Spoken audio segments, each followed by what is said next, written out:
ഇന്നൊരു അടിപൊളി മന്തി കഴിച്ചതിൻ്റെ റിവ്യൂ പറയാമെന്ന് വിചാരിച്ചിട്ടാട്ടോ വരുന്നത്. ഡീറ്റെയിൽസ് പറയുന്നതിന് മുന്നേ എൻ്റെ ഒരു കൊളീഗിനെ പറ്റി പറയാം. ആളൊരു എഗ് ലവറാണ്. എഗ് ലവറാണെങ്കിലും ഈ കോഴിക്കോടുള്ള ഏത് ഫുഡ് കണ്ടാലും തൃശ്ശൂർക്കാരനായ അങ്ങേർക്ക് അടിപൊളി ടേസ്റ്റായിട്ട് തോന്നും. എല്ലാത്തിനും വെറുതെ ഓവറാക്കി ബൂസ്റ്റ് ചെയ്തങ്ങ് പറയും. നമ്മൾ വിചാരിക്കും സത്യമാണ്. വഴിയിലൊക്കെ കാണുന്ന നെയ്ച്ചോറും ചിക്കൻ പൊള്ളിച്ചോ എന്നൊക്കെ പറയുമ്പോഴത്തേക്കുണ്ടല്ലോ അങ്ങ് വായിന്ന് വെള്ളം ഒഴുകും. ഇതതുപോലെ വെറുതെ ഒരു തള്ളല്ല എന്ന് പറയാൻ വേണ്ടിയിട്ടാണ് ഞാൻ ആ കഥ ഇവിടെ പറഞ്ഞത്. ഒരു രക്ഷയുമില്ലാത്ത മന്തി, എന്താ ടേസ്റ്റ്! ആ റൈസിൻ്റെയൊക്കെ ഒരു ഫ്ലേവർ അത് പറയാതിരിക്കാൻ പറ്റില്ല. ചിക്കനും മട്ടനും ഫിഷും ഏത് വേണമെങ്കിലും ഉണ്ട്.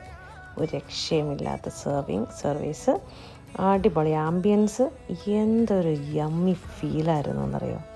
ഇപ്പോൾ ദുബായിലുള്ള സംസം മന്തി റെസ്റ്റോറൻറ്റിലാണ് ഞങ്ങൾ പോയി കഴിച്ചത്. ഒരു രക്ഷയുമില്ലാത്ത ഫ്ലേവറാണ്.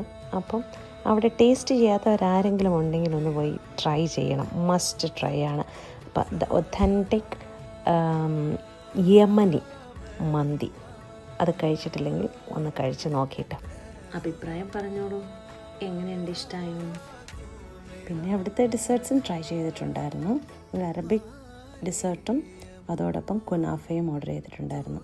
രണ്ടും ഒന്നിനൊന്ന് മെച്ചം. അപ്പോൾ അത്രയേ ഉള്ളൂ. ബൈ.